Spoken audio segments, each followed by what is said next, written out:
Beratus-ratus tahun lamanya sebelum Kristus, nabi-nabi telah meramalkan kelahiran Mesias itu.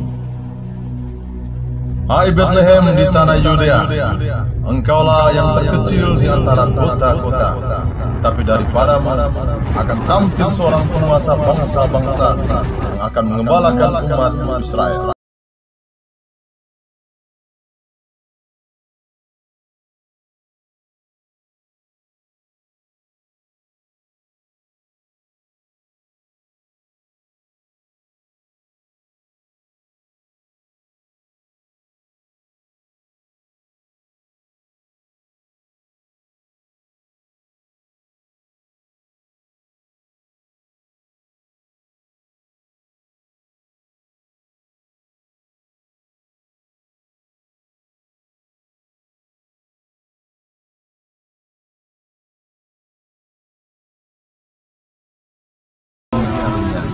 Tuhan menyertai engkau.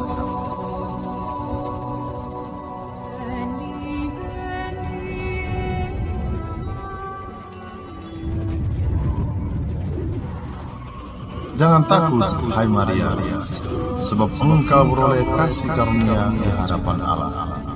Sesungguhnya engkau akan mengandung dan akan melahirkan seorang anak laki-laki, dan hendaklah engkau menamai dia Yesus.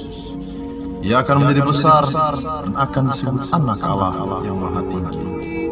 Dan Tuhan Allah akan mengaruniakan kepadanya tahta Daud, bapa leluhurnya, dan ia akan menjadi raja atas kaum keturunan Yakub sampai selama-lamanya, dan kerajaannya tidak akan berkesudahan. Bagaimana mungkin hal itu terjadi? Karena aku belum bersuami. Roh Kudus akan turun atasmu, dan kuasa Allah yang maha tinggi akan menaungi engkau. Sebab itu anak yang akan kau lahirkan itu disebut Kudus, anak Allah. Dan sesungguhnya Elisabet sanakmu itu, ia pun sedang mengandung seorang anak laki-laki pada hari tuanya, dan inilah bulan yang ke-6 bagi dia, yang disebut mandu. Sebab bagi Allah tidak ada yang mustahil. Sesungguhnya aku ini hamba Tuhan, terjadilah padaku menurut perkataanmu itu.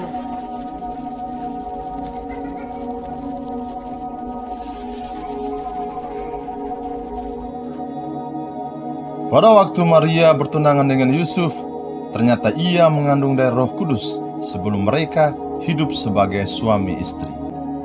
Karena Yusuf suaminya seorang yang tulus hati dan tidak mau mencemarkan nama istrinya di muka umum, ia bermaksud menceraikannya dengan diam-diam.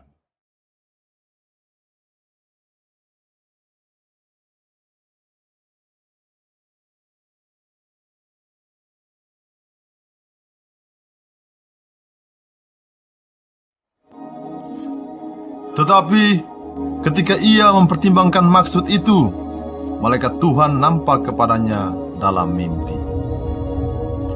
Yusuf, anak Daud, janganlah engkau takut mengambil Maria sebagai istrimu, sebab anak yang di dalam kandungannya adalah dari Roh Kudus. Ia akan melahirkan anak laki-laki, dan engkau akan menamakan dia Yesus, karena dialah yang akan menyelamatkan umatnya dari dosa mereka.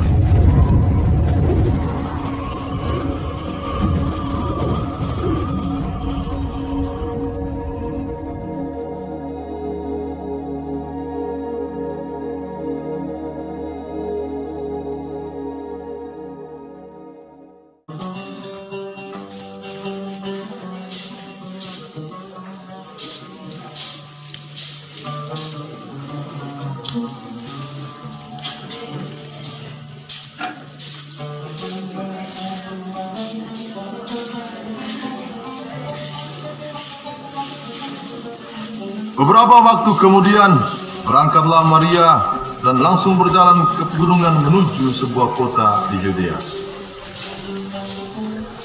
Di situ ia masuk ke rumah Zakaria dan memberi salam kepada Elisabet.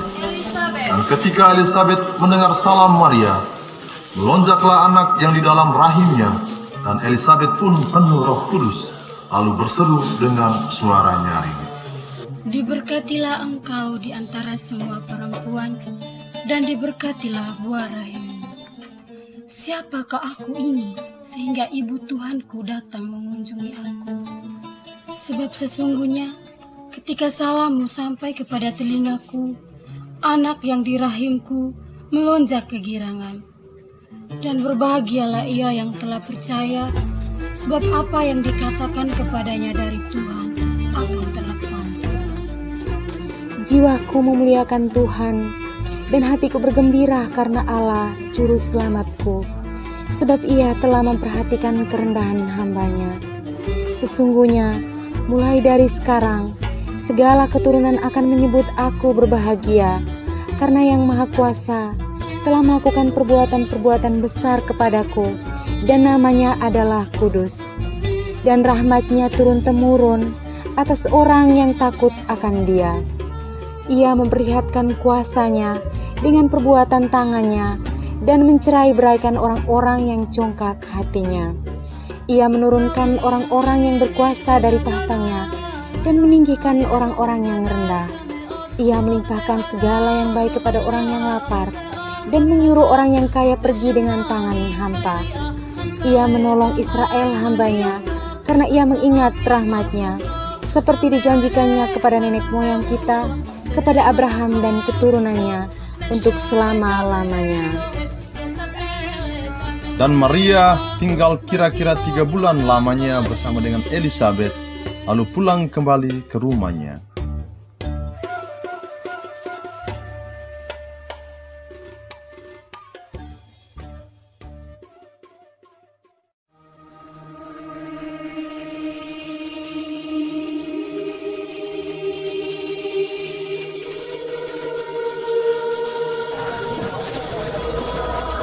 Pada waktu itu, Kaisar Agustus mengeluarkan suatu perintah, menyuruh mendaftarkan semua orang di seluruh dunia. Inilah pendaftaran yang pertama kali diadakan sewaktu Quirinius menjadi wali negeri di Syria.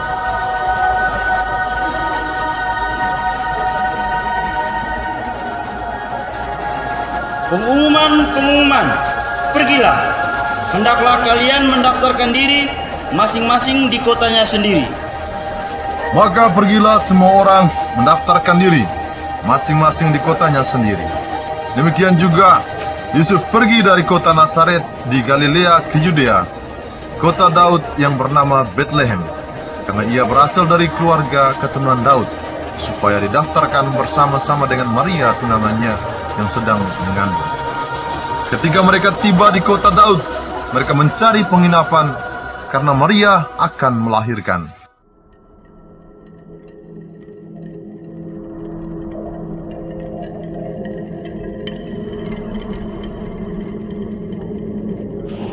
Tuhan, berikan kami penginapan karena istriku mau melahirkan.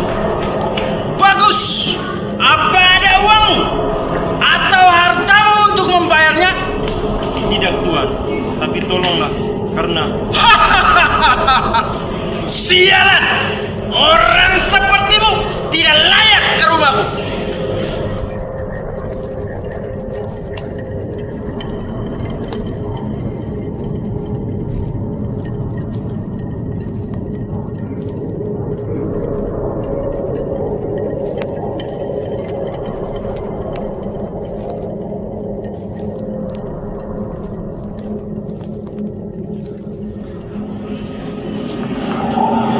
Tuhan, berikan kami penginapan karena istriku mau melahirkan. Jangan dekat. Pakaianmu jorok. Semua tamu di rumahku adalah tamu-tamu terhormat, tahu?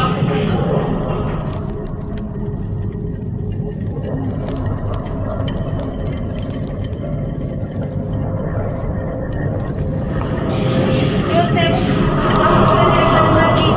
Baik, kita akan segera lahir. Maria, sabarlah. Mari istirahat sejenak.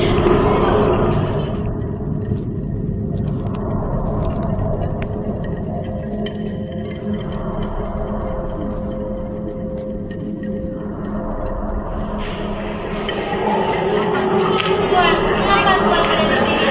Ini sudah tengah malam. Kami mencari tempat penginapan sementara kita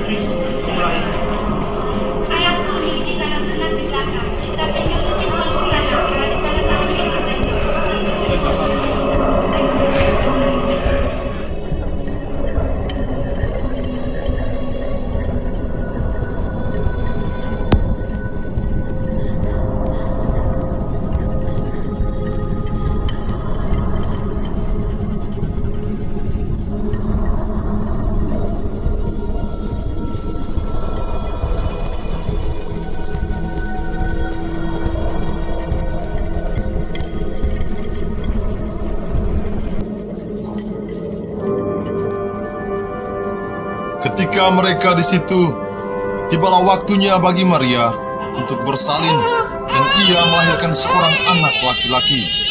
Anaknya yang sulung, lalu dibungkusnya dengan lampin dan dibaringkannya dalam palungan, karena tidak ada tempat bagi mereka di rumah penginapan. Di daerah itu ada gembala-gembala yang tinggal di padang menjaga kawanan ternak mereka pada waktu malam. Tiba-tiba berdirilah seorang malaikat Tuhan di dekat mereka, dan kemuliaan Tuhan bersinar meliputi mereka, dan mereka sangat ketakutan. Jangan takut, sebab sesungguhnya aku memberitakan kepadamu kesukaan besar untuk seluruh bangsa. Hari ini telah lahir bagimu Juru Selamat, yaitu Kristus, Tuhan kota Daud. Dan inilah tandanya bagimu: kamu akan menjumpai seorang bayi dibungkus dengan lampin dan terbaring di dalam palungan.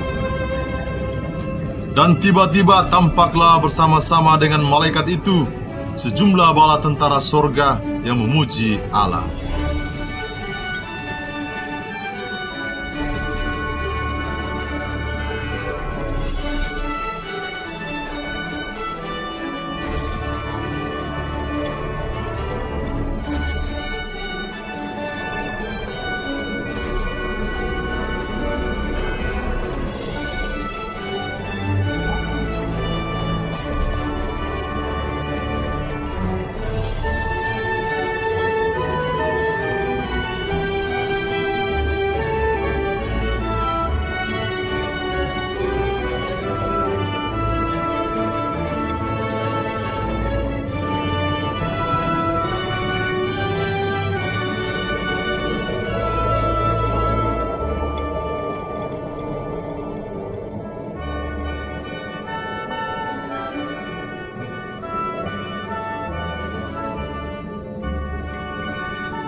Daun-daun kesombongan dan keangkuhan telah gugur berjatuhan. Tertiup angin, dan entah kemana mereka terbang. Jauh, tak satu pun yang tahu.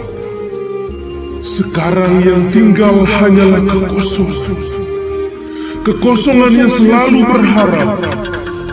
Kekosongan yang rela menanti untuk diselimuti sebuah kisah tentang kebenaran. Setidaknya untuk dapat membongkar kebrutalan yang selalu memakan korban, menghancurkan naluri binatang para aktor pembunuhan. Lantas, apa yang harus dimiliki? Sadar yang sepenuhnya, kesadaran yang dari Allah, kesadaran suci.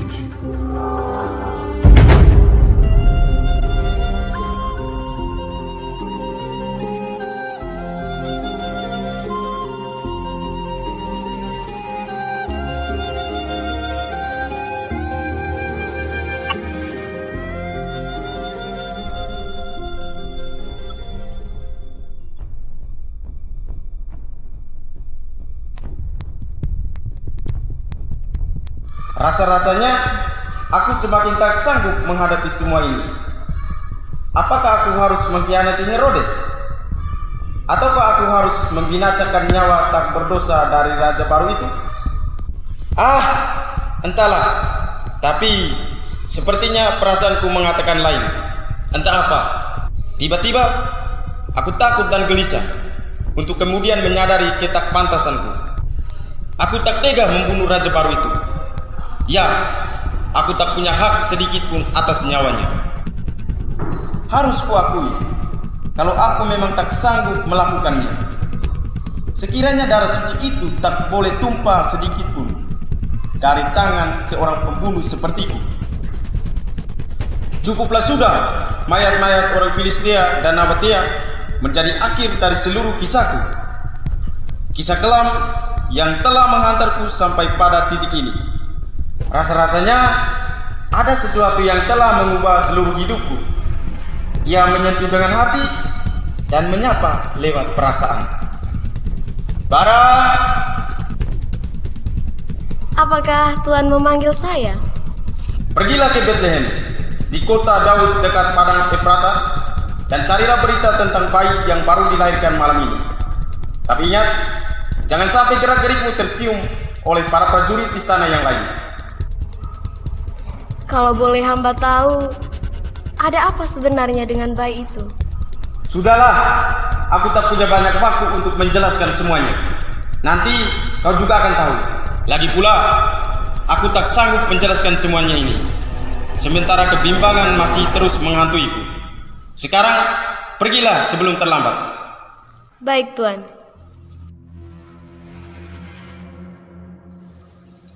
Pasti Herodes akan marah besar seandainya ia tahu akan semua ini.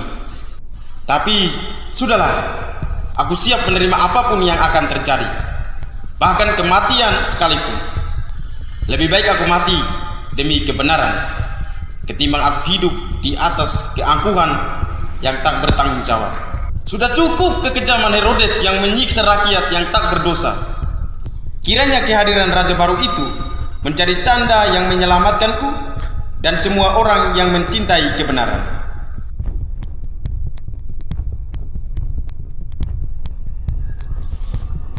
Apa yang kau pikirkan, Hector? Kau kelihatan sangat gelisah. Tak seperti biasanya kau tampak seperti ini. Seandainya kau tahu apa yang kurasakan, tentu kau tak bedanya dengan aku mendekap dalam kegelisahan ini. Apa yang sedang kau rasakan, suamiku? Kuharap bukanlah kesedihan yang meracuni pikiranmu, apalagi kesepian yang mengekang hari-harimu. Kalau boleh aku tahu, apa gerangan yang menambati perasaan hatimu? Entahlah, tiba-tiba saja aku takut akan perasaanku sendiri. Aku takut suatu saat aku tak sanggup membendungnya, karena mungkin ia telah mengalir bersama darahku dan menyatu dengan daging. Bukankah darahmu adalah darahku juga, dan dagingmu adalah dagingku juga? Alangkah lebih baik jika kau bisa membagikan perasaanmu itu padaku, perasaan yang selalu mengusikmu.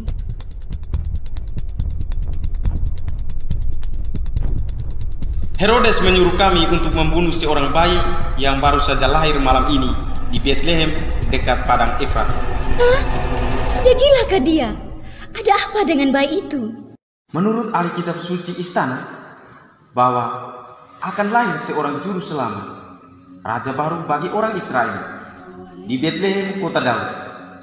Para majus dari daerah Parsi yang memberitahukan peristiwa ini pada Herodes.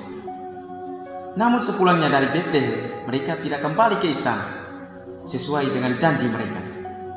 Karena merasa ditipu, Herodes pun marah besar. Ia memerintahkan prajurit istana untuk menangkap ketiga raja dari timur itu. Tapi semuanya tinggal kenangan, sia-sia ditelan keangkuhannya sendiri. Para majus itu memilih jalan lain untuk kembali ke negeri mereka. Lalu, apa hubungannya dengan bayi itu, sehingga Herodes bernafsu untuk membinasakannya?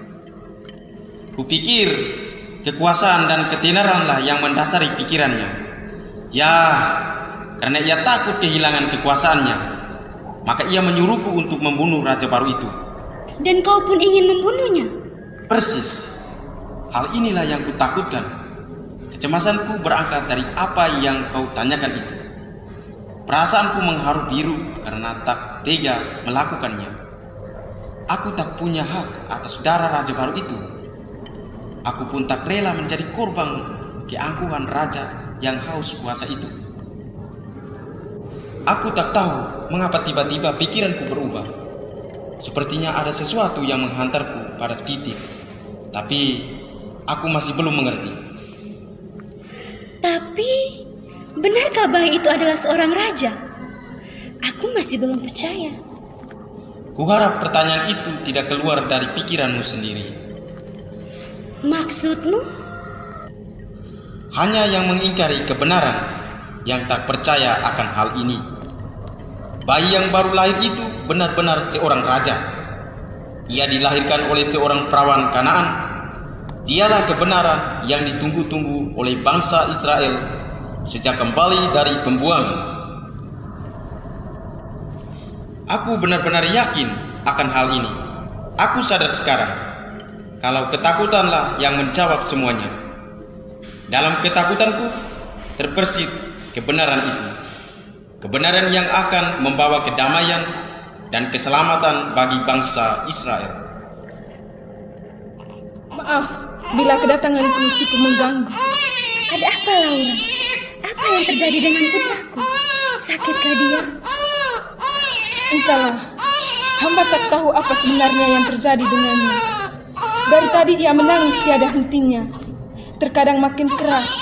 Kelihatannya ia begitu takut malam ini. Apa yang terjadi dengan anak kita, Hector? Tidak seperti biasanya ia menangis seperti ini. Kurasa sebentar lagi dia juga akan tenang. Memang benar kata Laura, ia begitu ketakutan. Sepertinya ia ingin mengungkapkan sesuatu dalam tangisannya itu, namun mulutnya tak sanggup. Apakah menurutmu Pares tahu akan apa yang kita bicarakan tadi? Mungkin lebih dari itu. Mungkin saja ia tahu apa yang akan terjadi pada dirinya. Apa yang kau maksudkan, Hector? Setidaknya raut wajahnya yang mengatakan kepadaku. Tidakkah kau lihat? Ia nampak begitu ketakutan. Apakah tangisan dan ketakutannya ini ada hubungannya dengan raja baru itu? Mungkin saja begitu. Tapi lagi-lagi perasaanku mengisyaratkan sesuatu yang lain. Sungguh, ini timbul dari luar kesadaranku. Aku masih tak mengerti. Setelah mendengar kabar tentang kelahiran Mesias, Raja bangsa Israel, dan tangisan Pares yang tidak seperti biasanya, aku pun semakin takut. Dan tiba-tiba saja aku berpikir akan ada malapetaka yang akan menghampiri kita. Tapi entah apa. Hah? Malapetaka? Setidaknya bayi yang kau sebut Mesias itu penyebabnya. Kalau begitu, lebih baik kau bunuh saja dia. Bunuh saja bayi itu, Hector, daripada kita yang jadi tumbal. Aku tak mau ini terjadi. Kau jangan berprasangka buruk dulu, istriku. Mungkin ini hanya perasaanku saja. Sudahlah, aku sepikirkan sekarang. Beristirahatlah.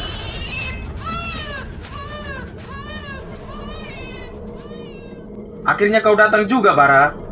Sudah lama aku menunggumu. Berita apa yang kau bawa dari tanah Bethlehem? Bethlehem dalam bahaya, Tuan. Para prajurit istana yang lain sudah banyak yang berkeliaran. Lalu tentang bayi itu, tepat di padang Efrata bagian timur, dalam sebuah kandang di palungan. Ia berbaring ditemani kedua orang tuanya, serta para gembala yang turut dalam kebahagiaan itu. Mereka kelihatan sangat gembira menyambut kedatangan bayi itu. Lalu, apakah rekan prajurit istana tersebut sudah tahu tempat sang raja baru itu lahir? Kurasa belum, Tuan. Baiklah, aku harus segera menjalankan tugasku. Jangan sampai mereka mendahului aku. Apakah aku harus menemani Tuan? Tidak, Bara. Jangan sekali-sekali kau meninggalkan rumah ini. Istri dan anakku tentu ada dalam dosa yang sama, walaupun mereka tidak menginginkannya. Jagalah mereka sampai aku pulang nanti.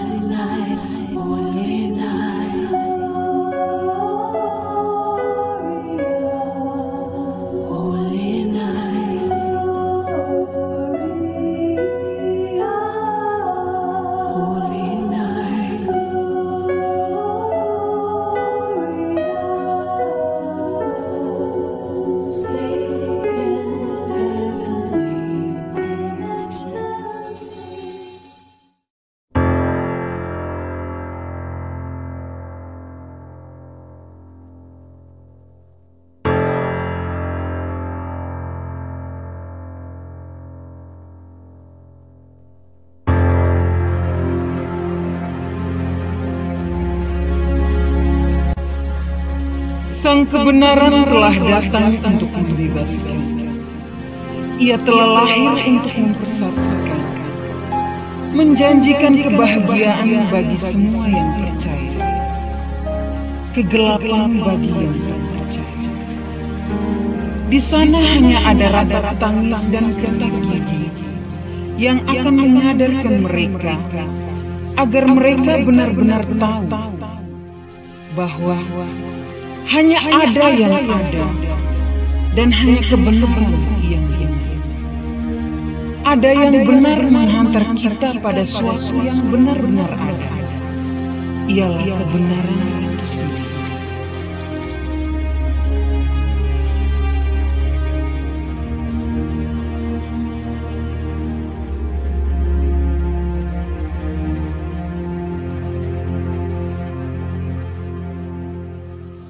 Damai bagimu tuan-tuan. Adakah kegembiraan besar yang lahir malam ini? Jangan Tuan, jangan bunuh kami. Apa salah kami? Jangan takut. Kedatanganku tidak bermaksud untuk membunuh kalian. Lalu, apa yang hendak Tuhan lakukan di tempat ini? Tidakkah kesibukan istana lebih penting bagi Tuhan sebagai prajurit daripada sekedar mengunjungi tempat kami ini? Aku hanya ingin melihat Mesias yang telah lahir. Tahukah kalian di mana ia dibaringkan? Tentu Tuhan. Kami pun sangat bergembira dengan kedatangan Mesias itu. Kiranya ialah yang akan menyelamatkan kami. Di sanalah ia dibaringkan.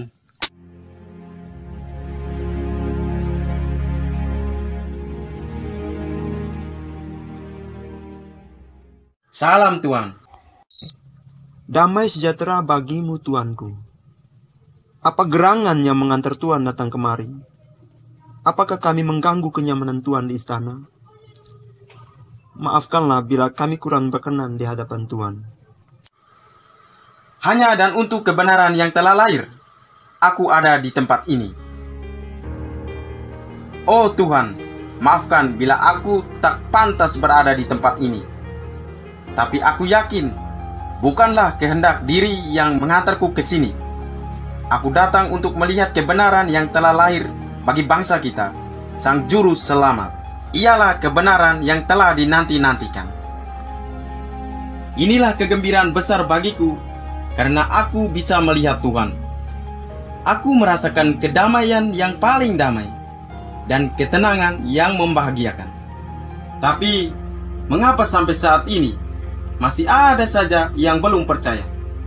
Adakah kehadirannya mengganggu ketenangan dan kebesaran Raja Herodes? Jangankan kebesaran, seluruh keagungan Herodes pun sungguh tak ada artinya di hadapan bayi suci ini. Dan bayi inilah yang lebih pantas disebut raja bagi bangsa kita.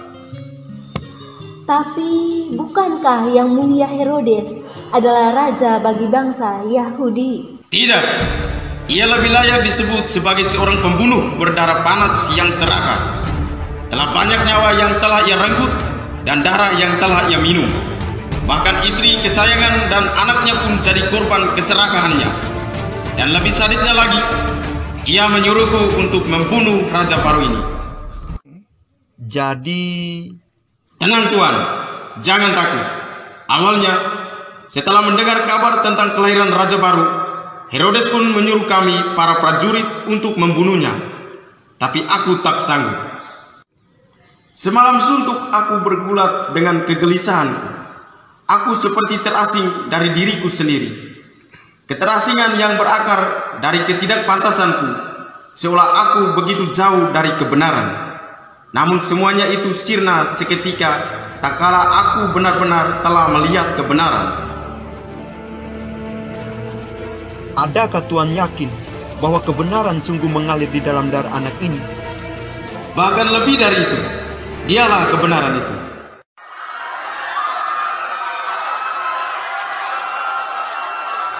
Tuan, tolonglah kami.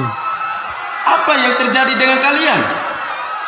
Para prajurit istana mengamuk dan membunuh semua anak yang mereka temukan. Sekarang aku kehilangan istri dan putraku. Mungkin saja mereka menjadi korban dari kesombongan para prajurit. Kami tak tahu apa yang mereka inginkan. Betapa kejamnya mereka. Ini semua karena ulah Herodes yang angkuh. Tapi apakah ini pertanda kebenaran akan mati? Takkan kubiarkan ini terjadi. Seberapa banyak mereka yang datang? Entahlah, saya tak bisa mereka-reka. Tetapi mereka datang dalam sekelompok yang besar dan bersenjata lengkap. Tanpa banyak kata, mereka menghabisi nyawa anak-anak kami. Mungkin sebentar lagi mereka akan tiba di tempat ini. Mungkinkah Herodes tahu keberadaanku di sini? Tapi bagaimana dengan bayi ini? Lalu apa yang harus kita lakukan sekarang, Tuan? Pergilah kalian mencari tempat persembunyian di sekitar sini, sambil menunggu situasi tenang. Dan kita berdua harus mencari jalan keluar untuk menyelamatkan bayi kudus itu dari kejaran prajurit istana. Tapi, kemanakah kita harus membawa mereka pergi? Maafkanlah aku, Tuan. Apa boleh hamba bicara? Apa yang hendak Tuan sampaikan? Mungkinkah ada jalan yang mampu menyelamatkan kebenaran? Semalam aku bermimpi. Malaikat Tuhan datang menyapaku dan menyuruhku untuk segera membawa istri dan anakku yang baru lahir ini ke Mesir. Apa yang terjadi, Yosef?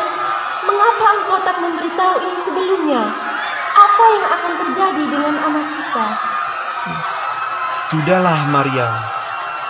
Nanti saja kita bicarakan hal ini. Kita tak punya banyak waktu lagi. Kita harus berangkat sekarang sebelum prajurit-prajurit Herodes sampai ke tempat ini. Mari kita pergi. Ya, sebaiknya kalian segera tinggalkan tempat ini. Aku takut para prajurit tiba di sini sebelum kalian pergi. Bawalah anak ini segera dan selamatkanlah diri kalian. Tuhan tentu punya rencana atas anak ini. Biarlah nanti dunia membuka mata menyaksikan kebenaran yang menyelamatkan. Baik, Tuanku. Terima kasih atas semua kebaikan Tuhan. Damai Tuhan besertamu.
Herodes yang kejam itu memang tak pantas dibiarkan. Biarpun aku mati di tangannya, asalkan kebenaran tidak mati karena keserakahannya.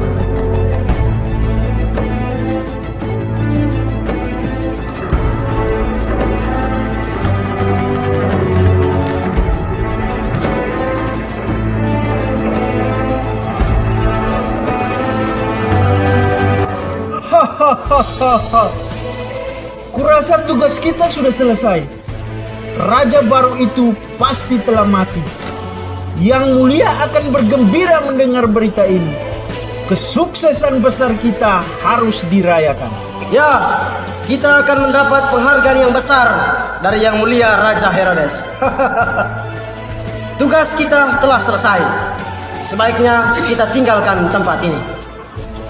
Victor, bagaimana dengan bayi yang telah lahir di tempat ini? Aku tak melihatnya lagi di tempat busuk ini. Apakah ia sudah mati? Mana darahnya?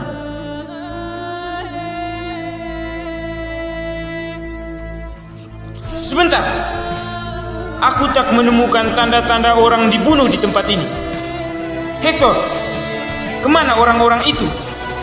Sudahkah perintah Baginda Raja Anda laksanakan? Jangan katakan kalau saudara tak berhasil membunuh mereka. Saudara dan kami semua akan mati kalau tugas ini tidak selesai. Aku tak sanggup membunuh kebenaran, karena kebenaran datang untuk menyelamatkan.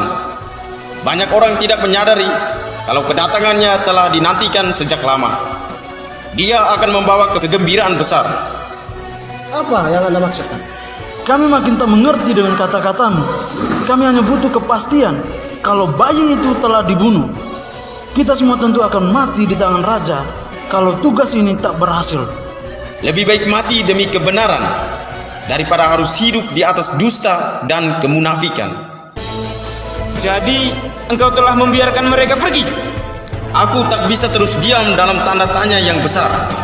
Kegelisahanku selama ini sudah cukup menyiksa batinku. Rasanya tak sanggup aku diam dalam kegelisahan yang berkepanjangan. Baik bagiku untuk menemukan ketenangan sambil terus mencari kebenaran.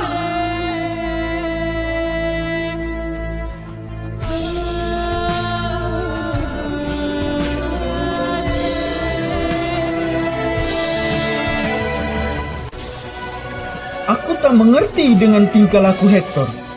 Ia seperti orang aneh. Tapi nyata bagi kita kalau ia sudah berubah. Apa yang sebenarnya terjadi dengan dirinya? Sudah gilakah dia? Jangan-jangan?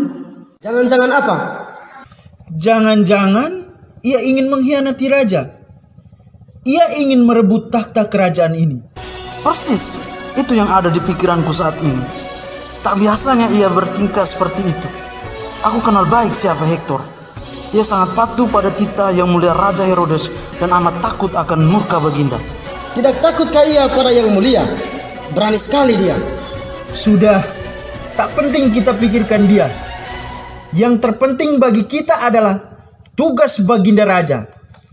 Bagaimana jika Raja tahu kalau kita tidak berhasil membunuh bayi itu? Apakah kita akan pulang dengan tangan hampa? Tugas kita telah selesai. Apalagi yang kalian pikirkan? Saatnya kita kembali untuk bersenang-senang. Aku tak sabar merayakan keberhasilan kita ini. Lagi pula, kita sudah cukup lelah membantai anak-anak busuk tadi. Tapi Raja akan murka kalau darah bayi itu tak sampai di hadapannya. Hektor telah pergi entah kemana. Apa yang akan kita katakan saat kembali ke istana nanti? Maukah kita jika darah kita yang harus ia minum? Kalian tentu tahu apa yang akan kita lakukan jika perintahnya tak usai kita jalankan. Jadi apa yang harus kita lakukan sekarang?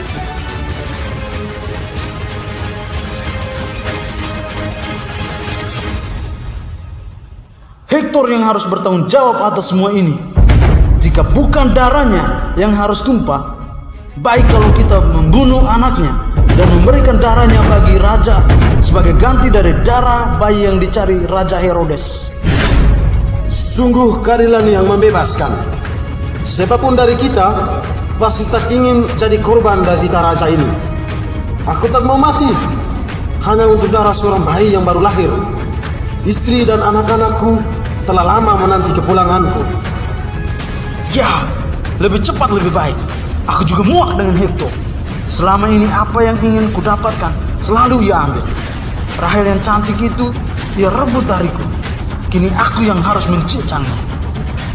Ini saatnya kau lunaskan dendammu. Sambil menyelamatkan kita semua dari tangan raja. Sudahlah, tunggu apa lagi? Mari kita ke rumah Hektor. Jangan buang-buang waktu dengan diskusi yang tidak penting.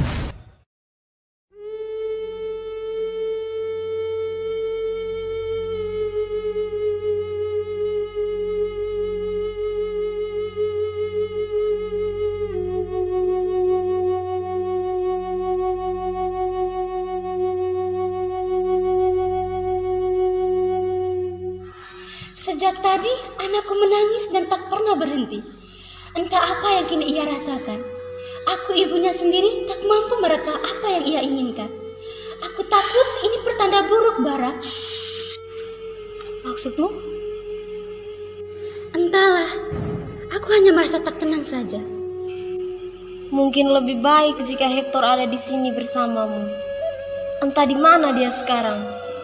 Aku pikir terlalu lama ia pergi untuk suatu tugas yang tak seberapa berat baginya. Tolong aku, Bara. Aku makin cemas dan gelisah. Aku takut ada apa-apa dengan suamiku. Baiklah, sebaiknya aku menyusul dia segera untuk memastikan bagaimana keadaannya sekarang. Baik-baiklah kau bersama Laura dan anakmu. Aku takkan lama.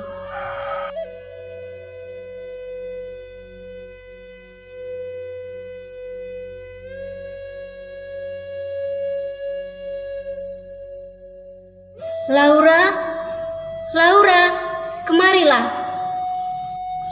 Apa yang bisa hamba bantu, Putri? Bawa anakku kemari. Aku ingin menenangkan diri bersamanya. Bagaimana keadaannya sekarang? Ia sudah tidur, tapi baiklah ia tidur dalam pelukan Putri.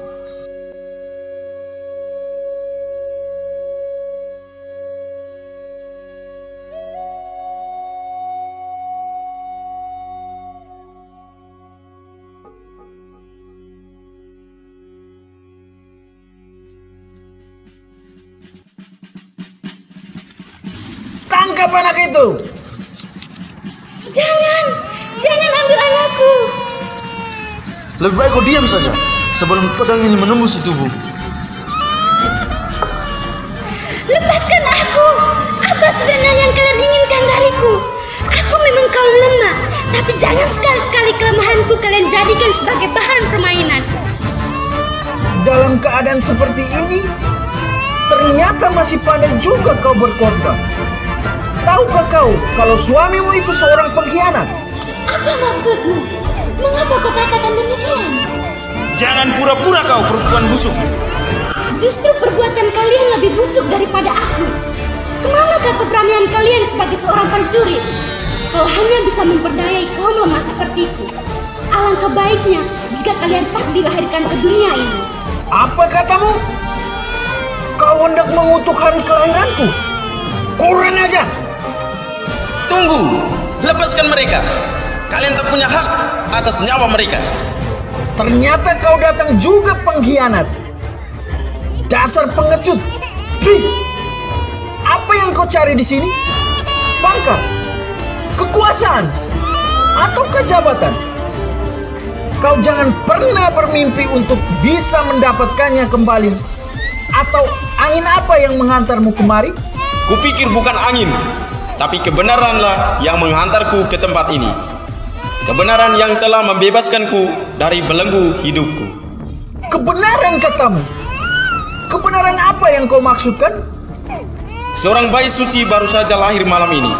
Sebagaimana yang telah diramalkan para nabi dahulu, ialah juru selamat, raja bagi bangsa Israel, raja yang membebaskan, dan itulah kebenaran yang kumaksudkan. Bayi suci? Bukankah semua bayi yang ada di sekitar Yudea dan Yerusalem telah mati di tangan kita? Bahkan semua anak di bawah 2 tahun telah tiada. Tak satu pun yang masih hidup. Benar, tapi tidak untuk kebenaran itu. Ia masih hidup. Ia belum mati. Karena kebenaran tak mungkin mati di tangan pendosa seperti kalian. Aku takkan membiarkan dia mati. Lalu, di manakah ia berada sekarang? Percuma kalian mencarinya, karena Tuhan telah melindunginya. Ia bersama kedua orang tuanya berada dalam perjalanan ke Mesir.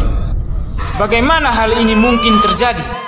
Setelah Herodes memerintahkan aku untuk membunuh bayi itu, aku diliputi kecemasan.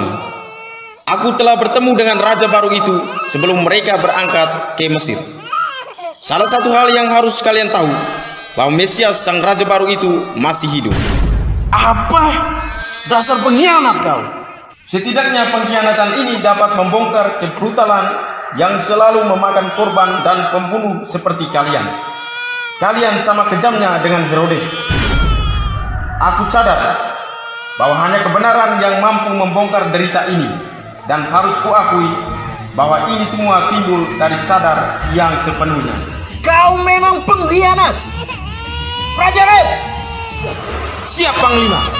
Tangkap dan bunuh pengkhianat ini, juga dengan putranya sebagai ganti darah raja baru itu.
Mau jadi pengkhianat kau bangsat. Berani sekali kau menentang Baginda Raja. Tidakkah kau takut akan murka Baginda? Prajurit, sekarang bunuh anaknya sebagai ganti darah raja baru itu. Anakku, jangan bunuh anakku. Bunuh saja aku. Diam kau pengkhianat busuk.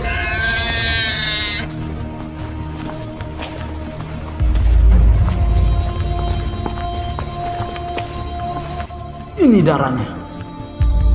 Sudah puaskah kau dengan kematian anakmu? Hahaha. Sekarang apa yang kau dapat dari kebenaran yang kau bangga-banggakan? Apa? Hektor yang kukenal sekarang tak lebih dari seorang pembual, pengkhianat. Putra kesayanganmu telah mati. Kini giliranmu yang harus mati. Ya, kau harus mati, Hektor. Bunuhlah aku. Kalau memang itu semua yang terbaik bagi kalian dan bagi Baginda Raja. Biarlah aku dan anakku mati bagi kebenaran dan bagi mereka yang mencintai kebenaran itu. Sungguh, tak ada setitik pun penyesalan dalam diriku. Karena bagi yang mencintai kebenaran adalah sebuah kebahagiaan jika kebenaran itu tetap hidup. Kau terlalu banyak bicara. Kau memang pantas mati demi kebenaran yang kau agung-agungkan itu. Prajurit, bunuh dia!